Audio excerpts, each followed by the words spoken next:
Comedy love ఎమోషన్స్ను కలుపుకుంటూ work ప్లేస్లో ఆసక్తికరమైన డ్రామాను నడిపించడంలో దర్శకుడుగా అబ్దుల్ కబీజ్కి మంచి అనుభవం ఉంది. ఆ విషయం గతంలో వచ్చిన హార్ట్ బీట్ సిరీస్ నిరూపించింది.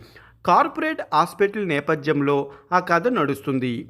ఇక ఈ సిరీస్ విషయానికి వస్తే తహసీల్దార్ ఆఫీస్ చుట్టూ ఈ కథ తిరుగుతుంది. హార్ట్ బీట్లోని కొంతమంది ఆర్టిస్టులు కూడా ఈ సిరీస్లో కనిపిస్తారు.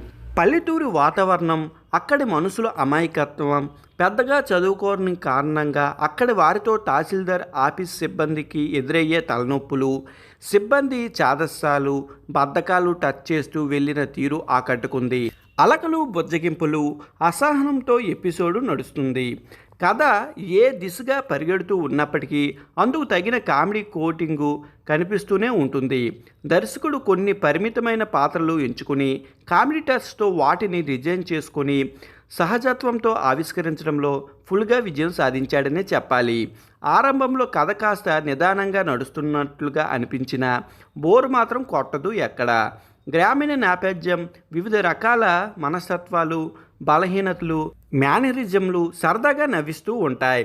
తాను ఎంచుకున్న కథపై అబ్దుల్ కబీజ్ గట్టిగా కసరత్తు చేశాడనే విషయం ఇంతకు ముందు వచ్చిన హార్ట్ బీట్ సిరీస్ను చూసేవారికి తెలిసిపోతుంది. అదే కసరత్తు ఈ కంటెంట్ను పరంగా కూడా చేశాడనే విషయం మనకి అర్థమైపోతుంది. కథ, స్క్రీన్పై పాత్రలు డిజైన్ చేసిన విధానం ఈ సిరీస్కి ప్రధానమైన బలమనే చెప్పుకోవచ్చు. ప్రధానమైన పాత్రలు పోషించిన ఆర్టిస్టులు చాలా సహజంగా చేశారు. ఎవరు కూడా కెమెరా ముందు యాక్ట్ చేస్తున్నట్లుగా అనిపించదు.